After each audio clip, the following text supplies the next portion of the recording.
ಇನ್ನು ಸಿಎಂ ಸ್ಥಾನಕ್ಕಾಗಿ ಮುಂದುವರೆದಿದೆ ಡಿಸಿಎಂ ಡಿಕೆ ಶಿವಕುಮಾರ್ ಅವರ ಸರ್ಕಸ್.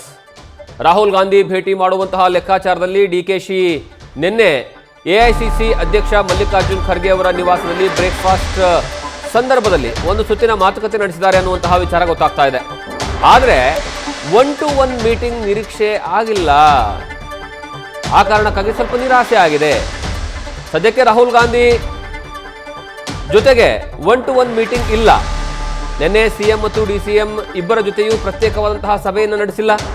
ಹೀಗಾಗಿ ಸದ್ಯ ಕಾಂಗ್ರೆಸ್ನಲ್ಲಿ ನಾಯಕತ್ವ ಗೊಂದಲಕ್ಕೆ ತೆರೆ ಬೀಳೋದಿಲ್ಲ ಅನ್ನುವಂತಹ ವಿಚಾರ ಗೊತ್ತಾಗ್ತಾ ಇದೆ. ನೀವು ಒಂದು ಫೋಟೋ ನೋಡ್ತಾ ಇದ್ದೀರಾ. ಇದು ನಿನ್ನೆ ದೆಹಲಿಯಲ್ಲಿ ಇರುವಂತಹ ಮಲ್ಲಿಕಾರ್ಜುನ್ ಖರ್ಗೆ ಅವರ ನಿವಾಸದಲ್ಲಿ ಬ್ರೇಕ್ಫಾಸ್ಟ್ ವ್ಯವಸ್ಥೆಯನ್ನು ಮಾಡಲಾಗಿತ್ತು. ಆ ಸಂದರ್ಭದಲ್ಲಿ ಡಿಕೆ ಶಿವಕುಮಾರ್ ಅವರು ಅಲ್ಲಿ ರಾಹುಲ್ ಗಾಂಧಿ ಅವರನ್ನ ಮತ್ತೆ ಮಲ್ಲಿಕಾರ್ಜುನ್ ಖರ್ಗೆ ಅವರನ್ನ ಭೇಟಿ ಮಾಡ್ತಾರೆ. ಆದರೆ ಸಮರ್ಪಕವಾಗಿ 1-to-1 ಮಾತುಕತೆ ಆಡೋದಕ್ಕೆ ಆಗಿಲ್ಲ.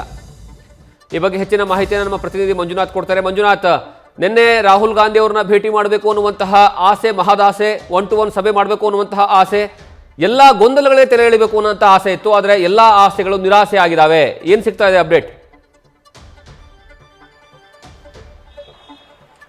ಜಗದೀಶ್, ರಾಜ್ಯದಲ್ಲಿ ಏನು ಸಿಎಂ ಗಾದಿಗಾಗಿ ನಡೀತಿರುವಂತಹ ಗೊಂದಲಗಳೇನಿದೆ, ಚರ್ಚೆ ಏನಿದೆ, ಇದಕ್ಕೆ ನಿನ್ನೆ ಹೈಕಮಾಂಡ್ ಒಂದು ಬ್ರೇಕ್ ಹಾಕುತ್ತೆ ಅನ್ನೋ ಒಂದು ಲೆಕ್ಕಾಚಾರದಲ್ಲಿ ರಾಜ್ಯ ನಾಯಕರಿದ್ರು. ಅದರಲ್ಲೂ ಕೂಡ ಸಿಎಂ ಮತ್ತೆ ಡಿಸಿಎಂ ನಿನ್ನೆ ದೆಹಲಿಗೆ ತೆರಳಿದ್ದು. ಈ ಸಂದರ್ಭದಲ್ಲಿ 1-to-1 ಸಭೆಯನ್ನ ರಾಹುಲ್ ಗಾಂಧಿ ಜೊತೆ ಮಾತಾಡಿ ಈ ಒಂದು ಸಿಎಂ ಗಾದಿ ಏನೋ ಗೊಂದಲ ಇದೆ, ಇದಕ್ಕೆ ಬ್ರೇಕ್ ಹಾಕುವಂತ ಒಂದು ನಿರೀಕ್ಷೆಯಲ್ಲಿ ಉಭಯ ನಾಯಕರಿದ್ರು. ಆದ್ರೆ ನಿನ್ನೆ ಬ್ರೇಕ್ಫಾಸ್ಟ್ ಮೀಟಿಂಗ್ ವೇಳೆ, ಅಂದ್ರೆ ಬ್ರೇಕ್ಫಾಸ್ಟ್ ಸಂದರ್ಭದಲ್ಲಿ ಡಿಕೆ ಶಿವಕುಮಾರ್ ಅವರು ಏನು ರಾಹುಲ್ ಗಾಂಧಿ ಅವರನ್ನು ಭೇಟಿ ಮಾಡಿದ್ರು ಕೂಡ ಕೆಲವು ಹೊತ್ತು ಮಾತ್ರ ಮಾತನಾಡಿರುವಂತದ್ದು.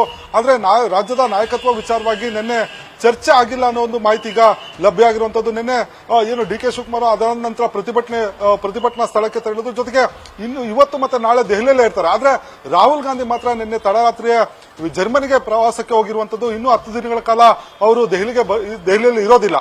ಹಾಗಾಗಿ ಅವರ ಒಂದು ಲೆಕ್ಕಾಚಾರ ಆಯಿತು, 1-to-1 ಸಭೆ ಮಾಡೋಣ, ಈ ಒಂದು ಗೊಂದಲಗಳೇನಿದೆ ಅದಕ್ಕೆಲ್ಲವೂ ಕೂಡ ಬ್ರೇಕ್ ಹಾಕೋಣ, ಜೊತೆಗೆ ಯಾವಾಗ ನನ್ನ ಅವಧಿ ಆರಂಭ ಆಗುತ್ತೆ, ನನಗೆ ಯಾವಾಗ ಸಿಎಂ ಗಾದಿಯನ್ನ ಕೊಡಿಸ್ತೀರಾ ಅನ್ನೋ ಒಂದು ಮನವಿ ಮಾಡಲಿಕ್ಕೆ ತೀರ್ಮಾನವನ್ನು ತೆಗೆದುಕೊಂಡಿದ್ರು. ಆದರೆ ರಾಹುಲ್ ಗಾಂಧಿ ಅವರು ಸಿಗ್ಲಿಲ್ಲ. ಇನ್ನೊಂದ್ ಕಡೆ ಸಿಎಂ ಅವರು ಕೂಡ ನೇರವಾಗಿ ಏನು ದೆಹಲಿಗೆ ಹೋಗ್ತಾರೆ, ಪ್ರತಿಭಟನೆಯಲ್ಲಿ ಭಾಗಿಯಾಗ್ತಾರೆ, ನಂತರ ಬೆಳಗಾವಿಗೆ ವಾಪಸ್ ಆಗಿರುವಂತದ್ದು. ಹೀಗಾಗಿ ರಾಜ್ಯದಲ್ಲಿ ಏನು ನಾಯಕತ್ವ ಗೊಂದಲದ ಬಗ್ಗೆ ಡಿಕೆಶಿ ಬೆಂಬಲಿಗರು ಹೇಳಿಕೆ ಕೊಡ್ತಿರುವಂತದ್ದು. ಇನ್ನೊಂದ್ ಕಡೆ ಯತೀಂದ್ರ ಸಿದ್ದರಾಮಯ್ಯ ಅವರು ಯಾವುದೇ ಬದಲಾವಣೆ ಇಲ್ಲ ಅಂತ ಹೇಳಿ ಈಗಾಗಲೇ ಹೈಕಮಾಂಡ್ ಕ್ಲಿಯರ್ ಆಗಿ ಹೇಳಿದೆ ಅನ್ನೋ ಒಂದು ಮಾತನ್ನ ಹೇಳ್ತಾ ಇರುವಂತದ್ದು. ಆದ್ರೆ ಎಲ್ಲ ಒಂದ್ ಕಡೆ ಈ ಒಂದು ವಿಚಾರ ಕಾಂಗ್ರೆಸ್ನಲ್ಲಿ ಬಣ ರಾಜಕಾರಣಕ್ಕೆ ಒಂದು ನಾಂದಿ ಆಡಿರುವಂತದ್ದು. ಜೊತೆಗೆ ಬ್ರೇಕ್ಫಾಸ್ಟ್ ಮೀಟಿಂಗ್ಗಳು, ಡಿನ್ನರ್ ಮೀಟಿಂಗ್ಗಳು ಕೂಡ ಆಗ್ತಾ ಇರುವಂತದ್ದು. ಆದ್ರೆ ಏನ್ ನಿರೀಕ್ಷೆ ಇಟ್ಕೊಂಡಿದ್ರು ಆ ಎಲ್ಲ ನಿರೀಕ್ಷೆಗಳು ಹುಸಿ ಆಗಿರುವಂತದ್ದು. ಹಾಗಾಗಿ ಒಂದಷ್ಟು ನಿರಾಸೆ ಕೂಡ ಡಿಕೆಶಿ ಪಾಳ್ಯದಲ್ಲಿ ಕಾಣಿಸ್ತಾ ಇರುವಂತದ್ದು. ಜಗದೀಶ್, ನ್ಯೂಸ್ ಫಸ್ಟ್ ನಿರ್ಭೀತಿಯಿಂದ ನಿಮ್ಮ ಪರವಾಗಿ.